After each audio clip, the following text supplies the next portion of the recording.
I'm Gaurav Taiwari, paranormal investigator, and tonight I'm here to uncover the truth behind Kuldhara's haunting. As I explored, strange things started happening. EMF detectors spiked. And then I heard this. A chilling voice warned me to leave. But I couldn't stop there. Inside one of the houses, the temperature dropped sharply, and I saw a shadow move. Then, the spirit box said something that gave me chills. I even saw the figure of a young woman. Was she the spirit of the cursed village? Before I could find out more, something pushed me back. I had to leave.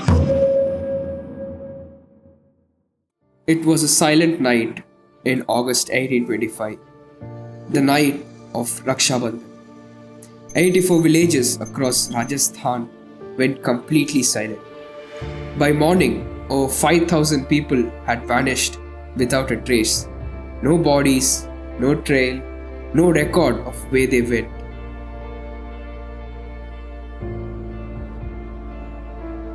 This is the chilling story of Kuldhara, the ghost village of Rajasthan.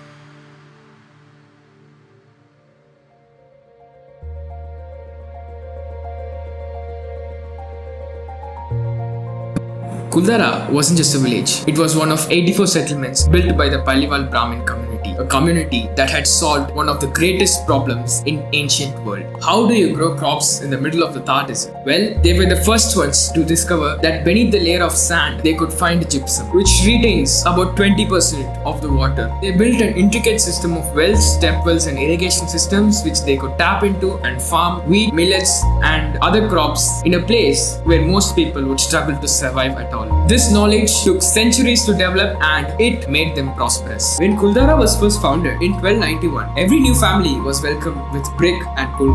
A brick to build a house, wood to start new life. For over 500 years, this community thrived. So when they left, they didn't just leave behind ruins. They left 500 years worth of civilization and knowledge. Why then would these people leave a treacherous land as theirs? Well, there have been 3 theories cited, and the most famous version of the story goes like this. The minister's obsession. Salim Singh, the Diwan of Jaisalmer, a man described by British officer James Todd as a rapacious monster, had been extorting the Paliwals for years through crushing taxation. But on that Raksha Bandhan night, he crossed the line that couldn't be uncrossed. He sent word to the village chief. Hand over your daughter in marriage.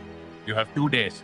For Paliwal Brahmins, where marrying outside their clan was considered the deepest possible dishonor, this was not a demand that they could meet. But refusing meant violent retribution. So they chose a third option. They chose to disappear forever. That same fateful night, every family packed what they could carry. They left their homes standing, their temples intact, their grinding stones still in place. And by dawn, 84 villages were empty. But here's what archaeology tells us. It brings us to the second theory. By 1815, most of the wells in Kuldhara had dried up. By 1850, only the step well and the deep well remained functional. The underground gypsum deposits, the very secret that had made the Paliwals prosperous for centuries, had dried up. Without water, there's no farming. Without farming, there's no way to pay the taxes Salim Singh had demanded earlier. The village may have been dying slowly from the inside. The departure may not have been as sudden as the legend suggests. It may have been a slow, painful unraveling with one final trigger. However, the third version is the hardest to hear. One recorded version suggests an armed raid on Raksha Bandhan night. Not just a threat, but actual violence. Members of the community were killed, and then the wells, the source of all life in the village, were poisoned with animal carcasses. For a strictly vegetarian Brahmin family, as you know, a poisoned well isn't just a practical problem. It was spiritual degradation. Staying wasn't just dangerous, it was ritually impossible.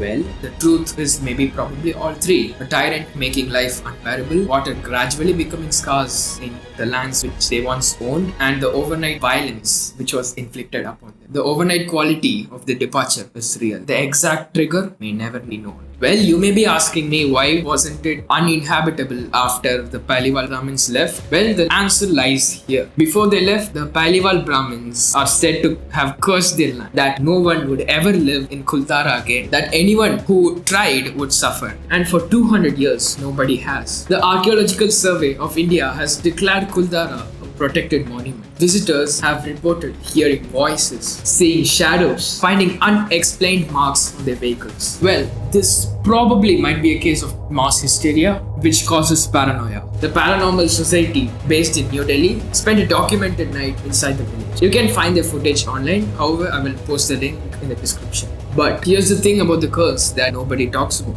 The land around Kuldhara is genuinely unlivable today, not because of ghosts, because the only people who knew how to extract water from those underground gypsum deposits took that knowledge with them when they left. The curse is not supernatural. The curse is that the Palivals were the only ones who could have lived there and they are gone. Some Palival Brahmin families to this day do not celebrate Raksha Bandhan because Raksha Bandhan was the last night they ever saw their home. 200 years later, the grief is still encoded in a religious practice. Kuldhara isn't haunted by ghosts.